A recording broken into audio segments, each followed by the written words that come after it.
Good morning, boys and girls. This is Mrs. P. We're going to read Chapter 11 of Finding Langston.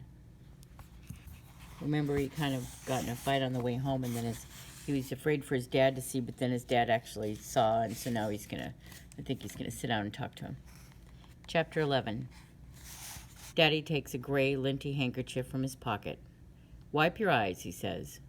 I wipe, but the tears keep coming. We sit quiet, looking everywhere but at each other. Finally, I say, "I want to go back to Alabama." "Can't do that, son," Daddy says. "Our home is here now." "This ain't my home," I say before thinking. Daddy doesn't stand for any back talk, but he sits quiet. "Langston," Daddy sighs, "this is our chance for something better. Alabama was my home too, but after your mama passed..." Daddy looks like he's choking, and then he starts again. "After your mama passed, I knew I couldn't stay. For me, Alabama is her and us. And without her, ain't nothing left for me there." Fast as they started, my tears stop, and I can finally look up at Daddy. I hand him back his handkerchief, and he dabs at his eyes hard. "Every year me and your mama worked seemed like we fell deeper in debt to Mr. Clanton. Getting out was the only way to get ahead. Me and your mama heard a lot of folks talk about up north. A man can provide for his family without always scraping and bowing. Your mama wanted to come north something bad. She didn't want you working a plot. We were just waiting for the right time, I guess. And then it was too late. I was lucky to get my job down at the plant. Lucky folks here still want to hire a colored man, and with all the soldiers coming back, I ain't got to spend my days yes sir'n and no sir'n. Just do the work and collect my check at the end of the week, with enough to help out back home too. Helps me hold my head just a little bit higher. You understand what I'm saying?" I nod. "We got to make the best of this. For your mama, she'd be proud of you going to school and me making a way." "But don't you miss Grandma and Aunt Lena being back?" He didn't let me finish. "I'm planning on sending for them as soon as I can get a bigger place and some more money saved." Hearing that makes my heart beat a little faster, thinking about Grandma and Aunt Lena and my cousins coming to Chicago. Daddy stands. "Let's get started on dinner before it gets cold," he says. But I ain't got no appetite thinking about Lyman and tomorrow. "I hear you had some trouble at school." Big-mouthed Mrs. Fulton. "Wasn't nothing really," I said, pretending to eat. "Just horsing around, and I slipped." "You know, lying is a sin," Daddy says. "Yes, sir." "Go on and tell me what happened." "Go on and tell me what happened." Daddy reaches for more chicken. I take a deep breath. "There's a boy, Lyman. He's real mean. Calls me country boy." "Country boy?" Daddy laughs with his mouth full. "I don't see what's funny. Lyman and his friends." "Friends?" "Yeah, Errol and Clem. They always on me, too. They say my overalls is country and the way I talk. And today he punched me when I told him to leave me alone." Daddy looks like he's doing some serious thinking. He says tomorrow he's going to finish what he started. "What do you do when he hits you?" "Yes." "Keep walking." "Kept walking," I say. Daddy's asking more questions than he's giving answers, so I ask, "What you think I should do?" "Bible says turn the other cheek," Daddy says. I knew that was coming, but I just nod like it's the first time I heard it. Daddy's washing up the dishes when we hear a knock on the door, and both of us is surprised because no one ever knocked on our door before. "Who is it?" Daddy asks. "It's Pearl, Henry." "Who's Pearl?" Daddy opens the door, and Miss Fulton is standing there holding 2 plates. "I made some apple pie tonight and thought maybe you and Langston might like some." "Why, thank you, Pearl." When did Daddy start calling her Pearl? He reaches for the plates. "Like to come in for a minute?" Daddy asks. "Oh, no. I just wanted to drop these off. Figured you could both use a little something to sweeten your day." "Thank you, Pearl. I'll get these plates back to you in the morning." "No rush, Henry," Miss Fulton says. He didn't even know she could smile like that.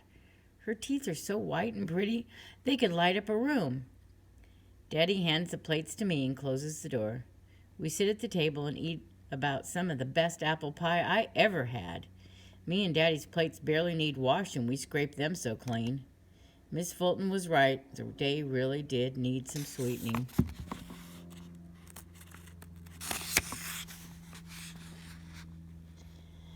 When me and Daddy leave for school in the morning, Daddy turns right instead of left to the L train.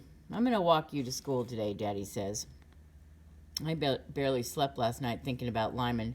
I thought about pretending I was sick, but seeing as I told Daddy all about yesterday wasn't no use. Daddy's walking fast, and I know his boss down at the Maxwell Brothers plant will give him a hard time if he's too late. Daddy said they fired one man, came in late 2 days in a row.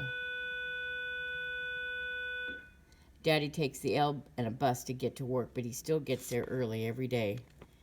Don't believe in giving them one more excuse to knock a colored man down, Daddy says all the time. We walk through the schoolyard, still almost empty. We go right up the front stairs, turn left inside, and Daddy walks into the principal's office, and he tells me to wait outside. Time Daddy comes out, the hall's filled and emptied again. Go on to class, Daddy says. I'll see you at home later. I go on up to class late and look around the room for Lyman. He sits all the way in the back, but his chair's empty. If Daddy got Lyman in trouble with the principal, it's going to be worse for me than before.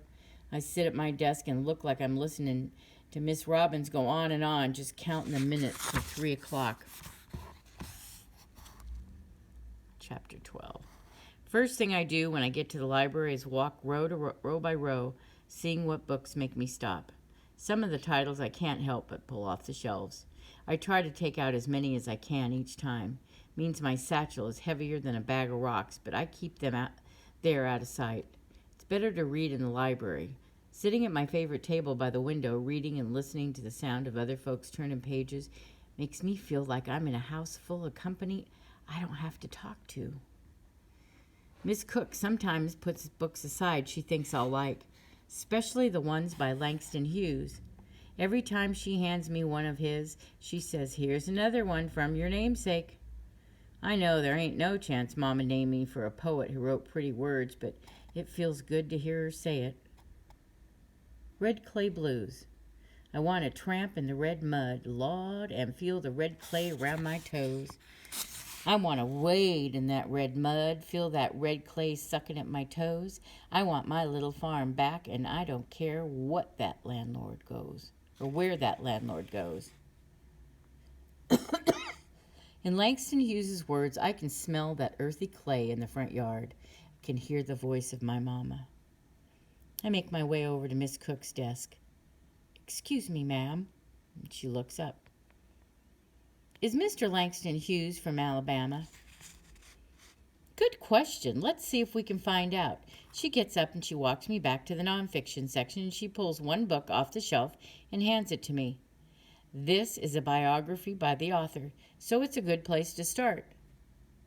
"A biography?" I ask. "Like a story about his life?" I learned that in school. "Exactly," she smiles. "You may just find you have a lot in common with your namesake." "I'll check this one out," I tell her. I can see Daddy on the stoop as I get close to the apartment. He's looking for me, so I pick up my pace. "Where you been?" Daddy yells, not even waiting for me to walk up the steps. He don't wait for an answer. "Something happened and I gotta go." "Where are we going?" I ask, scared. "Not we, me. You gonna stay here."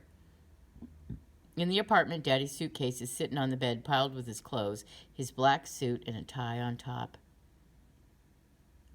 "Where are you going?" "I don't know when I've been more scared." Daddy sits on the bed. "Son, your grandma took a turn. Your Aunt Lena called at my job. She passed this morning." "Grandma? Grandma? Feels like I can't breathe." "I'm going to come with you." "Can't, Langston. Barely got enough for one fare, let alone two. My boss said I could take a week and settle my affairs, and then I'll be back." "But, Daddy, how am I going to—" "Now, I talked to Pearl, Miss Fulton, and she's going to look in on you every day. Going to make your meals and such and see you off to school while I'm gone." I can't imagine this day getting any worse, but it just did. The last morning I saw Mama alive, Grandma sent me off to school. You're not doing anybody any good sitting around with that long face, she told me. I'll look after your Mama. She'd want you in school. Grandma said as she fixed me a big plate of fried eggs. But after school, just before I got to the house, I could see Pastor Lawson coming down the front steps, and I could see Daddy's big arm around Grandma's shoulders, and Grandma wiping her eyes with her handkerchief. I ran as hard as I could. Time I got to the porch, I was out of breath, and I knew why the pastor was there. She's gone? I screamed, running into the house. Mama was laid out on the bed. Grandma had brushed out her hair and put her in a clean gown. And now Grandma? She'll never get to see Chicago. I sit down to keep my head from spinning. Daddy jumps up and snaps his suitcase shut. Gotta leave now if I'm going to make the train. I wrap my arms around Daddy's waist, my head in his chest. His shirt still has the sour smell from the paper plant. Probably ain't done this since I was little, but I don't care. I don't want Daddy to go and leave me alone in Chicago. Feels like I'm losing everyone. Can I go too? I sound like a baby, but I don't care. Already explained it, Langston. I'll be back in 1 week. He pulls free and heads for the door. As I hear him go downstairs, I sprawl on my bed. No tears, no fussing, just my head filling with pictures of my Grandma. There's a knock on the door, and I don't need to guess who it is. I take my time getting up. I open the door, and Miss Fulton steps in without being invited. I'm sorry about your grandmother, Langston, she says. She takes a look around the apartment. So I guess your daddy told you I'd be checking in on you. Yes, ma'am. Supper should be ready soon. You must have homework to do. You can get started on that, and I'll knock when it's time to eat. Would you be more comfortable sitting with me across the hall? Miss Fulton looks nervous. No, ma'am. I'll stay here and do my homework. Okay, then.